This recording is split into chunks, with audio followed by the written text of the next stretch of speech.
Leah, hi. It's really excited that we decided to get together and have a bit of a chat. It's actually been 10 years since we first met, and certainly been a lot of water under the bridge since then. That is for sure. 10 years. It's amazing. Just even that sound of that 10 years, and the fact that also we're in the middle of the year of this year, how quickly it's all going. But I know. That's just time. Nearly It's just what it is, isn't it? Yeah, it really, really is. So yeah. Leah and I met, as I said, 10 years ago. She came to me as a client, and you were certainly in a bit of a funky place, weren't you? I think that's a total understatement. Totally an understatement, yeah.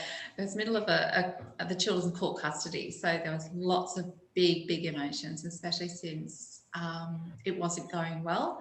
There was lots of victims, there's lots of bullying, lots of really horrible stuff being bantered around.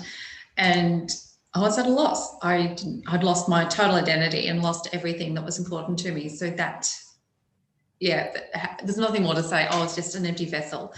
And the fact that I was able to work with you and help me to reframe, because I've already done a lot of work already. So I've done the journey work and I've already done NLP. So using those techniques on myself and then coming to see you just to literally clean up a lot of the other stuff. But then we started a deep dive, and that was a bit scary. It's just like, far out. And I love deep diving. That's my favourite thing to do. So do I. Yeah. So do I. Yeah. So that was really paramount. And I was traveling backwards and forwards between Forbes at the time too. So we ended up, I did your 1 month course. Remember that? You know, we were there together once a week or something, or once a day. I can't remember details.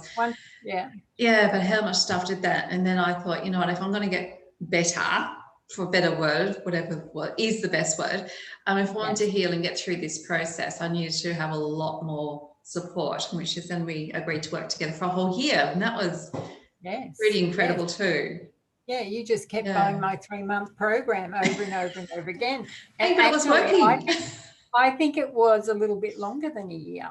It was actually, but it was more 15, 18 months. So but that's the thing. I remember it because you're the client that's actually worked with me the most. Yeah. And it's just amazing that we still support each other today. You as a practitioner and for me, and still vice versa. So it's we've come a long way in that time, that's for sure. Yeah, but just to put that in perspective then too, that like I still have trust issues, and therefore to work with you for a year and a half, that speaks volumes, because what you were doing, all those delinquent statements and reframing and all the different things, the energy work that you did, it was working. You know, I could see the incremental changes. I could see that I was becoming stronger. I was starting to know myself. I was able to say no, and I was able to see myself in a different light. You know, from the empty vessel, I was starting to see something. You know, I was coming out of the darkness. So that was essential. It was just like, I don't have any more options left. So in a way, you were reclaiming you, which is now the name of your program, isn't it? That's it. That is absolutely right, because I had to reclaim myself. I had to really find who I was after I lost everything, literally. And then go, you know what, I'm actually going to put a stake in the ground and say, I am this, and this is who I am, and this is what's important. And then be able to help others to redo their own reclamation. So yes, my program is based on my life journey, as it usually is, isn't it? Exactly. And like I have similar, walked out the front door leaving my last relationship for 3 years, which is a while ago now, and I haven't been back there. Trust issues, no, definitely not. And I just remember walking out the front door of where we were living, and it was like, who am I? And I couldn't remember one dream I had, like one aspiration I had. It was like I was void of nothing, a bit like you. And so I took myself up from Newcastle to Smiths Lakes and spent 3 months up there, like by myself, just, getting to know myself again without noise and the bullying and the narcissistic crap that goes on, and then leaving feeling like you're, not very valuable. So in that respect, we've certainly come a long way to believe in ourselves and to value ourselves and respect ourselves as well. And also step into the arena. And that's a big thing, because I see often, with clients, when people I'm talking with, they'll only get so far, but they are so resistant to stepping into owning and saying, this is what I can actually do. We still tend to hide, and I'll admit that, up until the beginning of this year, I was still very much hiding. And it's only this year I go, you know what, I'm just going to have to, and I choose to really own my history and use it then to help others.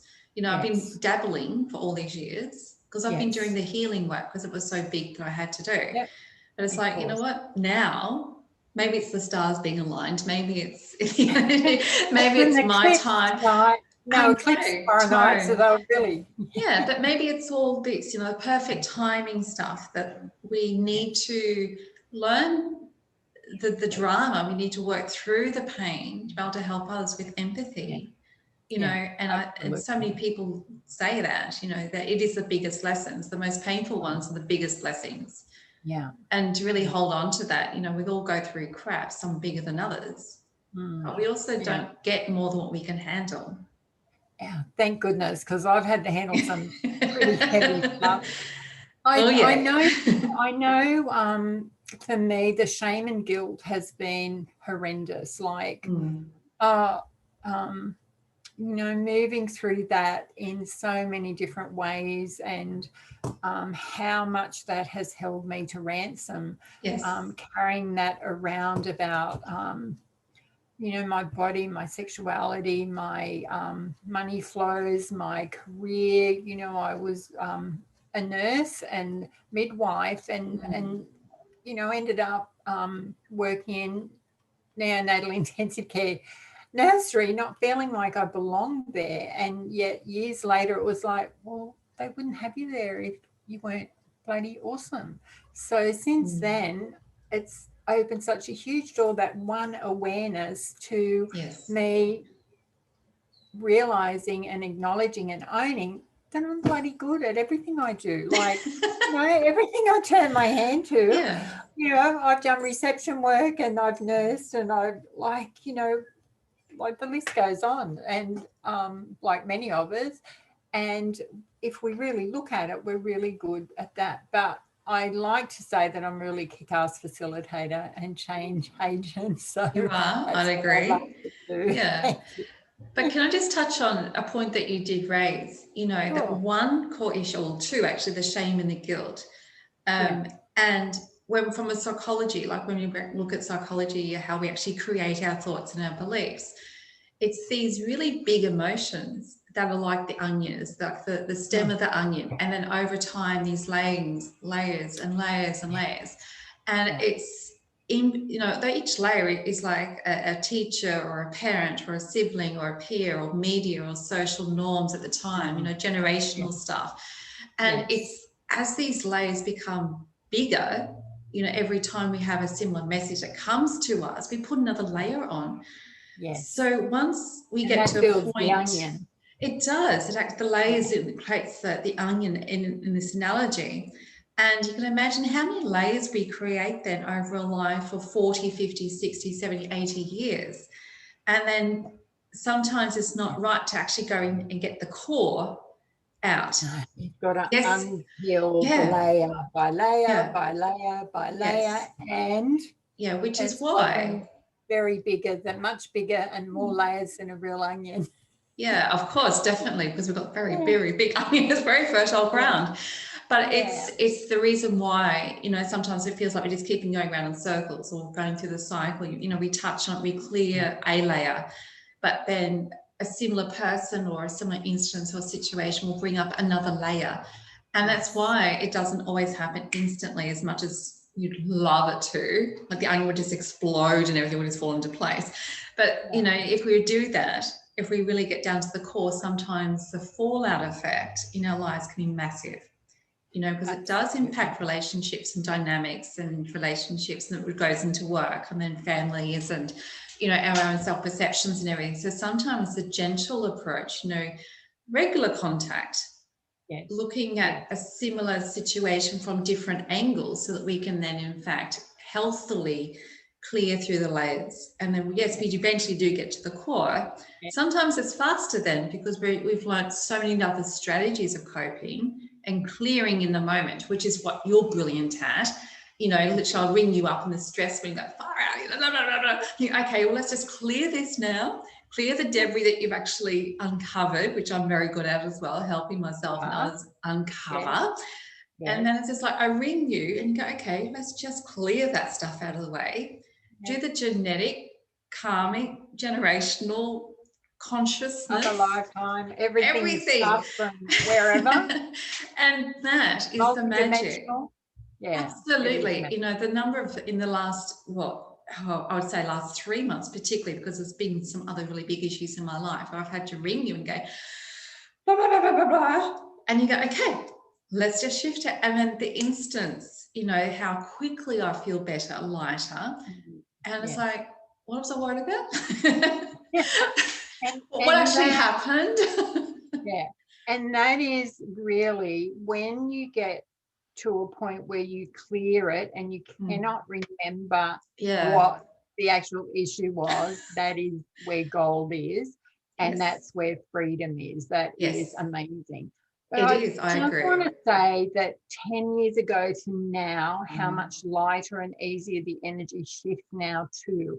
So, you know, people who are watching this just know that it like is a blessed, really, because where there's so much consciousness, so many connections, so much everyone's help shifting for everyone else. So David Hawkins wrote Power versus Force, and he actually talks about this, and he says that every time you clear a point of view, you clear it for 350,000 other people on the planet. Now, that's pretty extraordinary when you think about it. And it's a ripple effect too, isn't it? Yeah, but we've got to remember that if we shift a point of view and it's clearing for 350,000 other people, that other people are clearing a point of view, we can be part of that 350,000. So it's this two-way effect. Absolutely. So we've got to stop thinking that we're doing it all by ourselves, because, gosh, we are so not. We are so not. Yeah, we've got lots of support. And there's a lot more collective consciousness. There's a lot more people who are starting to go, there has to be a different way. And that, I think, the blessing of last year, you know, so many dogmas and paradigms and concepts and constructs were challenged. And so with that, I think lots and lots of people who were happy, or in a sense, like going through the motions because they didn't think there was another way, you know, stuck in the rut, you know, on the mouse trap, the hermit wheel, whatever it is, and just doing life. And then all of a sudden we were forced to sit back on our laurels, contemplate the situation, contemplate ourselves, our relationships, what was actually going on in the greater world, and going, there must be something different. I want to feel different. I don't like what I'm seeing. I don't like what I'm feeling. And then going, I don't like what I'm doing. Neither did I, to be honest.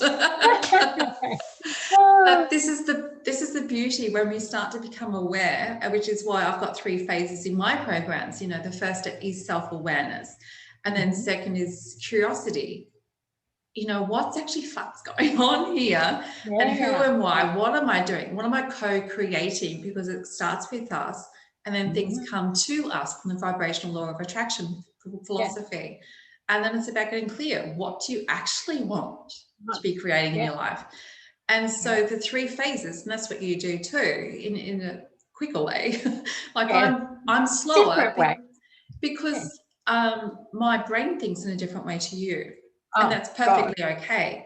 You know, everyone, and that's the beauty of working with different practitioners, because we'll have a modality or a style that works with a different type of clientele.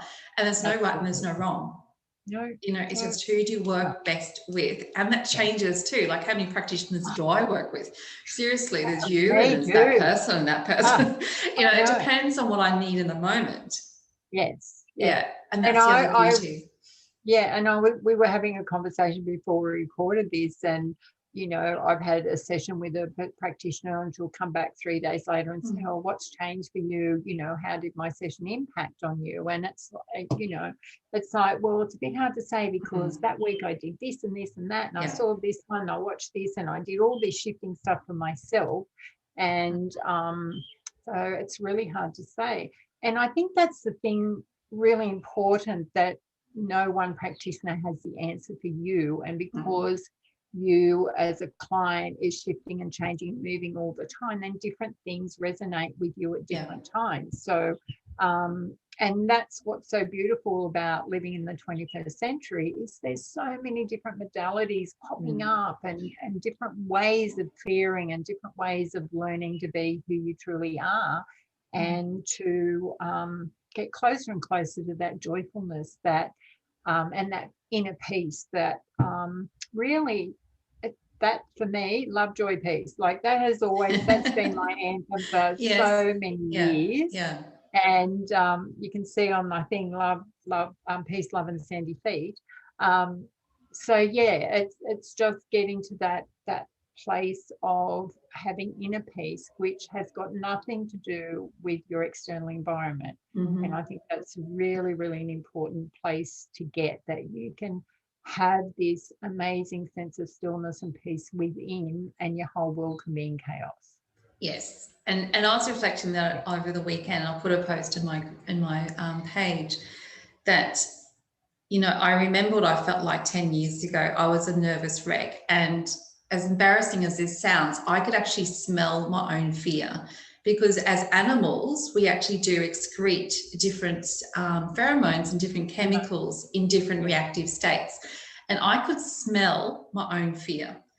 You know, I was so scared. I was so scared. I was so anxious, because I was fighting what I felt like for my own life, but also my children's lives, because there was abuse in the step family, you know, and the apprehension and insecurity and hopelessness and helplessness and the bottomlessness of that feeling, that void of not being able to do anything and being so insignificant.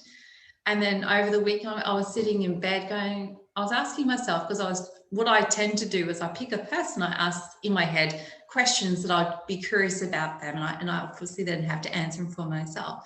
And I was just like, are you happy? And for me, it was just like, you know what? I actually am. Are you content?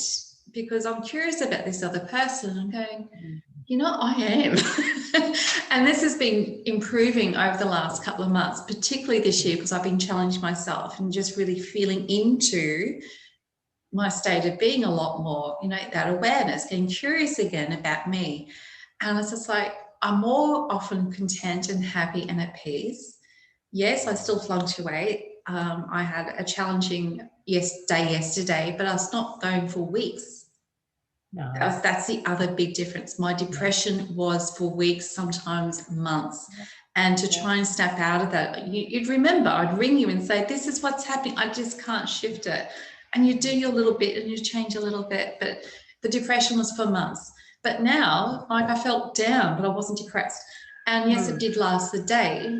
But I'm also needing to let go of an important person in my life. You know, that detachment, untanglement, and hope and expectation, the grief and the sadness that goes from that, when you need to let go of something you wished for that meant something to the heart. You know, that's big stuff. You know, I don't care on anyone's terms. When you let go of a friendship or a relationship, it hurts. Yeah, it does hurt.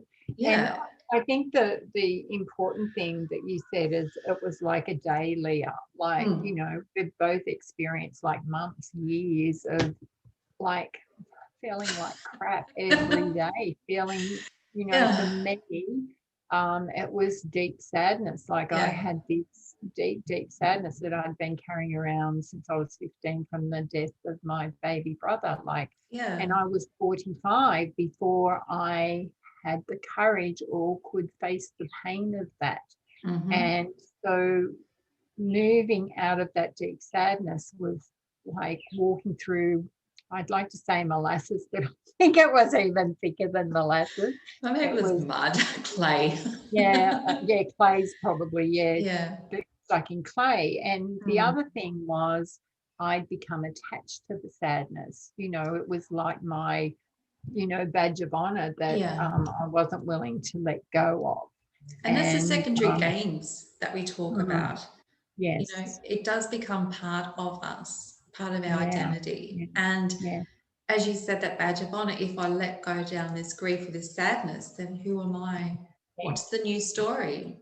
Yeah, exactly. That was the big challenge for me, writing a new story. Was it possible? Was I allowed to? Could I actually be happy? Was I allowed to be happy? Was I allowed to actually have money? Was I allowed? And then it's just like, I give myself permission to be happy. Really? Oh, how does that feel? What does happiness feel like when you don't feel like? What does love feel like when you don't want to like love is? Yeah, that was massive. It's really, really, really huge, really, really huge. And I know, you know, as you said, like I'm the quick fix. I can get on, I shift energy really, really quickly. And I've been doing it for about 12 years now, although I started my personal journey in personal development in my 20s when my kids were babies. And you know, we talk about how different we are in the sessions I have with you. Like they're long sessions and they're just oh gosh, you know, there's just this absolute sense of being held and nurtured and supported in a totally different way to how I shift energy. And I think it's great now that we can do face-to-face again, and for people to experience you know, what you do, and that you've actually taken a little bit of this and a little bit of that and a little bit of something else, and you've just created this absolutely beautiful modality that is totally a game changer and just shifts like big stuff. You know. And I think the last time I had a session with you, like I couldn't leave. Like I was just like I had to sit and just take quite a lot of time to just really ground in, because it just created so much space. And that's I love that. I love having a session and you can actually feel the space, the spaciousness, all the shit that all the stuff, that the programming and the old stuff that just flies out of your body that's just shifted, and it's just like, wow, the possibilities. And it's just so light and peaceful and just really beautiful. So love it. I love that we're so different. But also it just made me remember this like when we were working together for those 18 months, the sessions were half an hour, and what I liked, what I'm trying to get to, the comparison between then and now, is that maybe because I'm a different personality, it's much faster, we can just go bang, slip, go. Whereas because my mindset and my energy and my feelings were, you needed to take that longer time to actually create a safe space, because my trust issues were so poor. And you've done a lot more practitioner stuff in the last 10 years too. Yeah, you know, and that does make a difference. Makes a huge difference. And you've got all those tools and processes under your belt that you can actually use on yourself. And this is why I'm starting to, you are the catalyst for me, starting to work with practitioners and offering this as a service. And in my programs, in the past, I've always had 10 minutes. I can't remember what I used to call them. Can you remember what I used to call those little 10 minutes where you got? Because it didn't matter. The name didn't matter. Because it's like, I know it's going to work. I'm just going to ring you up and just get it done. So I've been offering for years where, you know, here's an extra 10 minutes in your program. So if you really need a shift, then just send me a text message and, you know, I'll do it the next time as quick as I can, which is often right away, because Leah's got my phone number, so she's got I've got direct access. Quick access. And so, you know, to work with practitioners, like we're at the front line, people are waking up, and we've got to get our stuff clear and clear and clear, and we've got to get lighter and lighter and lighter so that we can be of service to all the people that are waking up that need us as practitioners. So if I can be the practitioner's practitioner, oh, there you go. I like the sound of that.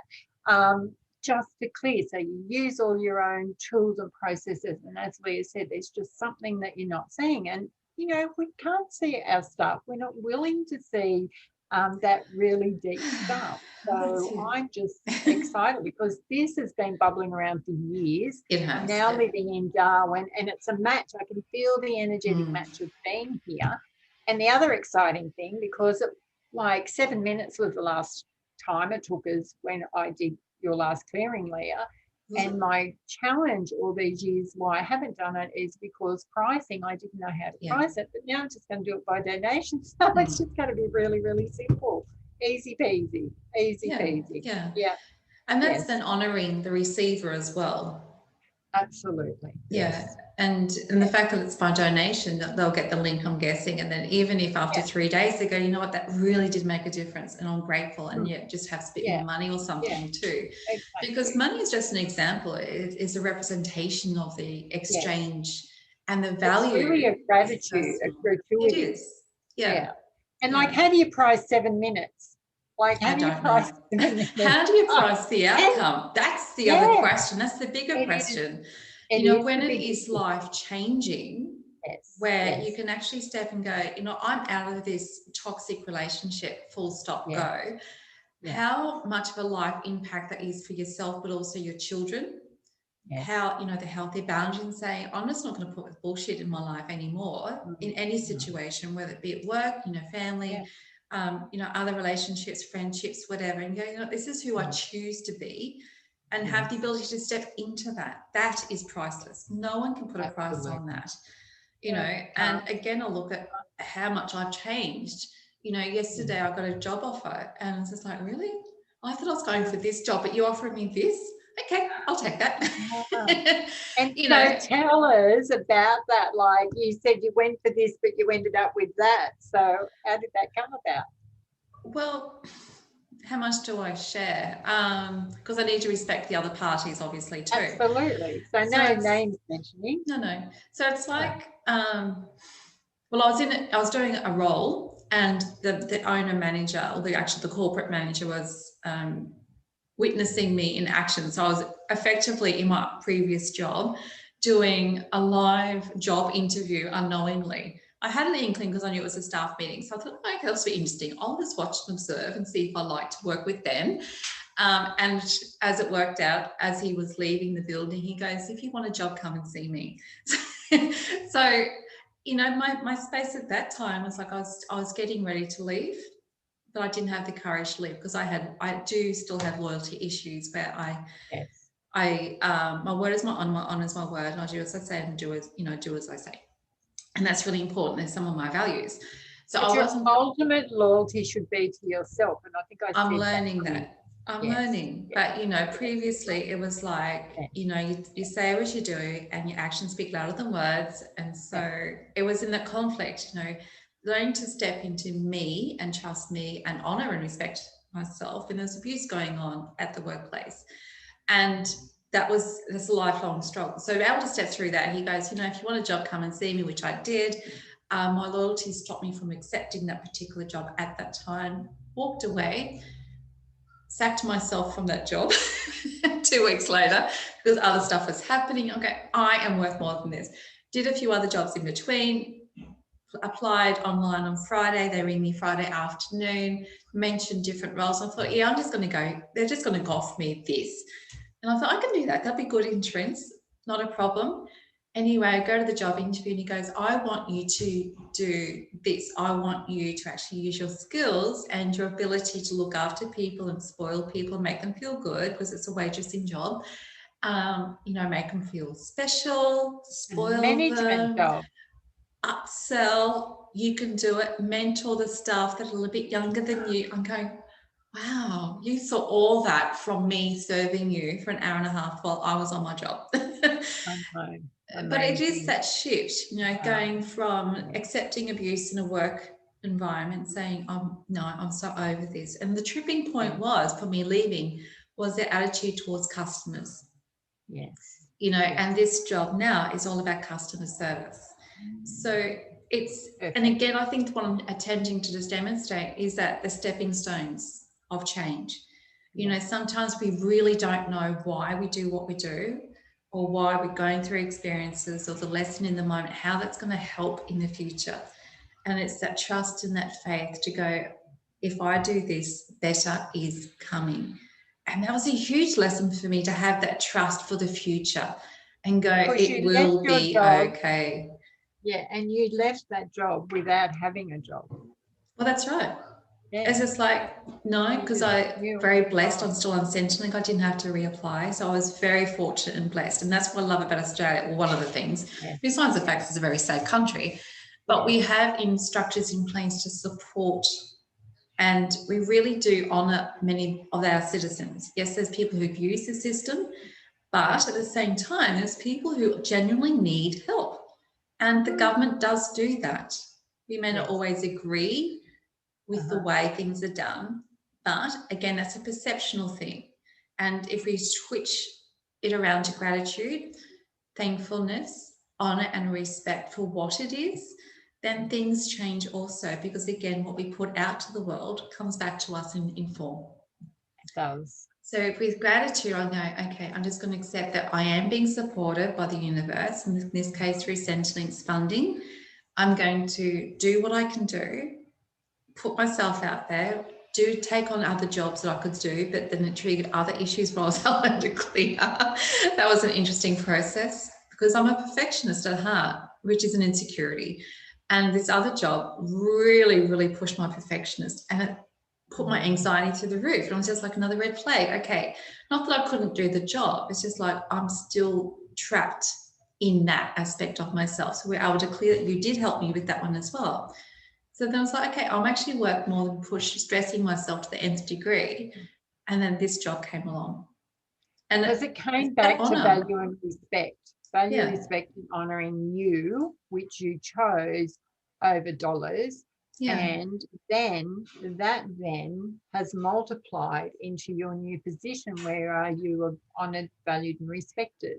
Yeah. And this was the thing I kept saying, is that's, you know, these things are pivotal to ourselves and our way of being, and how we want to function and show up, and what we will tolerate and what boundaries we need. So yeah, I think it was awesome, Leah. Yeah, really awesome. And just on that point, and that's one thing that is part of the program, and as you know too, even in the hypnosis, the sessions that I do, it's about who do you choose to become. Yes. To create the life that you want. It's not just about going for the goal. It's about like acknowledging, to create something different, you have to be different inside. You need to change your character to a growth. You can't stay stagnant and expect things to come to you, because that's not how it works. We need to become more loving to ourselves. We need to have more empathy for ourselves. We need more self-forgiveness. We need to then have empathy for others. And with that, it's the reciprocation, it's the evidence comes back. I am lovable. Which has so beautifully been demonstrated in both of our lives. New role. Yeah. Yeah, but also all our clients, you know, when we both look at and reflect on the clients and the lives that we've impacted, every single one of them have been able to step into a different part of themselves, and then their lives have changed, whether financially or the quality of the relationships, or them having the courage to step away from abuse or neglect, or, you know, whatever they're going through, having a voice and saying, I'm not tolerating that anymore, because I'm worth more. Yeah. And that's important. It is extremely important. And in my early days as a practitioner, it's probably not early days, I was probably 5 years in, I had 6 or 8 business women from Newcastle in a group in my office every week for, I think it was 6 or 8, it was 8 months, I think. So 2 hours every week. And we did a lot of work on money and played the money game. And I've got the money game here. I bought another one after I gave the other one away years ago. And all those women are just super successful, you know, like they've just leaps and bounds. I just look at them and I think, oh my God, that's like, you know. You were part of that. I'm part of that. So 2 hours. And I love face-to-face. I'd love to face-to-face stuff happening here in Darwin, so I'll just see what happens. So yeah. So it's fun. I just love it because, as I said, I always say it's quick, fun, and powerful. So that's it's for sure. really good. Maybe not fun, maybe not always fun, well, but the result's fun. The outcome is fun.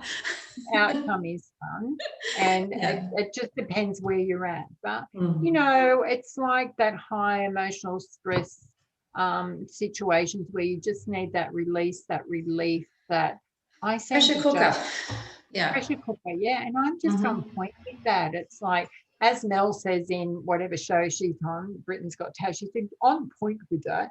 And I just know when people come to me there and they're just in that state that I'm on point, and it's like, oh, it's like that's what I was born to do. Like, it's so cool. And I'm just so delighted that I'm at that place now that, you know.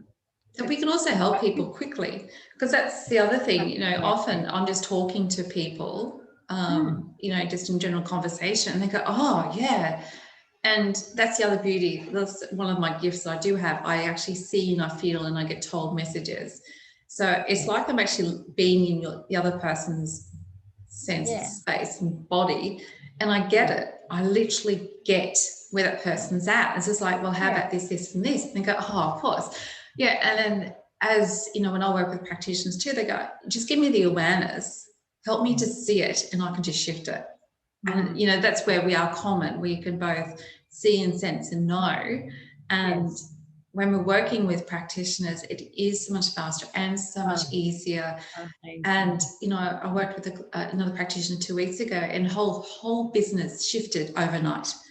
Wow. You know, it was just restructured everything, because she was able to stand to her power and say, no, this is not how it's going to work with the staff, and set healthy boundaries and be very clear, and everything shifted just like that.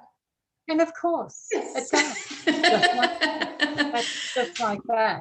Yeah, but we have to have the courage to accept it too, and actually step into that position of choosing for things to happen quickly instead of resisting it. Yeah. And another thing that's been a big part of my journey has been money. So me too. It's been huge. You know, one of 11 children, mum and dad worked so hard for money. I'm sure somewhere along the way I decided there's no way I'm working hard for money. Everyone else can. I'm damn well not.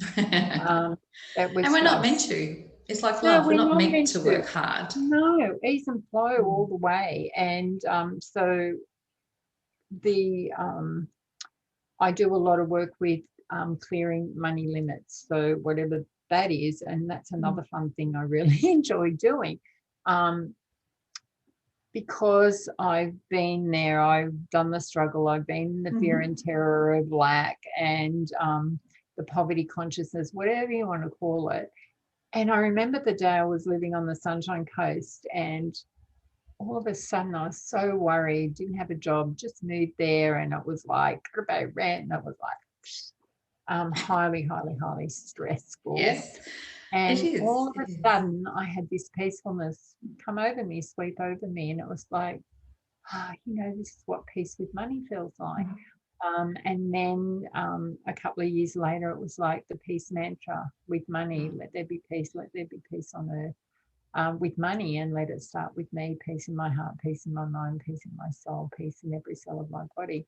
And that came from let there be love, let there be joy, and then peace with money. So I think money is another huge, huge, huge block for many of us, particularly practitioners again, because we've had so many past lives of being of service as nun, monks, even prostitutes.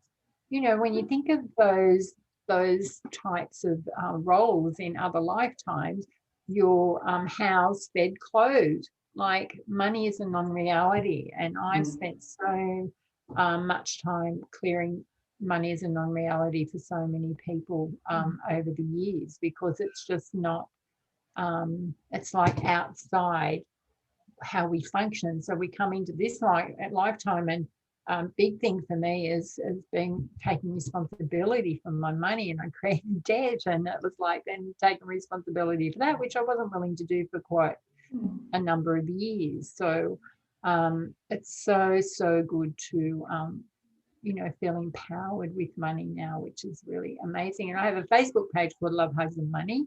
And we'll just make sure we'll put the links of our respective businesses with the video too. But that would be very cool. A thought just came to me when you started that part of the conversation, is that when I said, it's not meant to be hard, and I could immediately hear the other voice in my head going, yes, it is. All these centuries has been bloody hard. Like a caveman they had to fight and kill. And then the other side came back. The Garden of Eden was ease. Yes. The Garden of Eden, the beginning of time, everything was looked after. We didn't have to even think. It was just there. Provided. Yeah. And then the ego kicked in, and then we started to separate, and then we started to feel guilt and shame about doing something different against what we really are, which is just love. In our core of core, this is a big message in my business, is that let's just come back to pure, unadulterated love, which is self-love, connected to the universe, and loving and accepting everyone and giving allowance for everyone else's BS. All their belief systems that are limiting them, entrapping them in fear and behavior and projections that we all do, and helping them to then, in fact, come back to a space of love, which is the Garden of Eden. And the thing that I loved about what you just said, you did not use the word unconditional love. Like, why has love got an adjective? And unconditional love has conditions attached to it anyway. So I love pure love. I love that we can just say love, like it is just this most beautiful word just by itself. So why do we have to add anything to it? So love is love.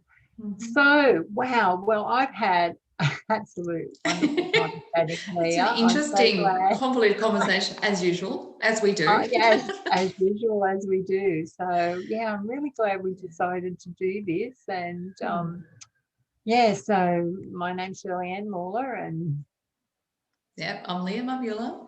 Yeah. And together we've been supporting each other for the last 10 or so years in different ways. And what started out, working with Shirley for 18 months, every single week, and helping me get to a position where I could actually stand on my own 2 feet emotionally, because I was just so under the barrel. And now it's almost reversed. I think at the moment you've been calling me a bit more often than what I have, and that's perfectly okay. But it also then shows, the synergistic effect of when we work together, only good things can come. And it doesn't have to be hard. No. And, asking for help is another thing that we're not very good at as practitioners either. And we have to know that we haven't got to do it by ourselves. It's okay to have support. And it's imperative, actually, because if you're not willing to allow other humans to support you, then how on earth can you allow money to support you, or the universe to support you, or the angelic realm to support you, or Mother Earth to support you? So, because one block is reflective of everything else that we do. So that's the thing, the clearer we get, and using any entry point, it doesn't matter where we enter the situation into, the fact is that we keep coming back to love. Self-love, so self-care. One last point. I know you said you're going to put the links to our Facebook page up, but what is your Facebook page? Steps to Change Be Hate. Be Hate being Broken Hill, because when I opened the page, I was living in Broken Hill at the time. So that's the business page. But I also have a closed group where we talk about this a lot, and that is Reclaim Me, Steps to Change, I think it is. But the links will be there. Shirley is an amazing person. I'm just so grateful that we did cross paths all those years ago from a mutual friend. And together we've actually shifted a lot. You push my buttons, and that's what we're meant to do. We're meant to push each other's buttons so we can actually clear it. Should I go there? And it's like, well, this is where the energy's at. So that's it. Let's just open it up, clean it out, and make it healthy again. That's exactly right. All right. Well, thank you, everyone who watches this into the future. Thank you so much for being here and joining us.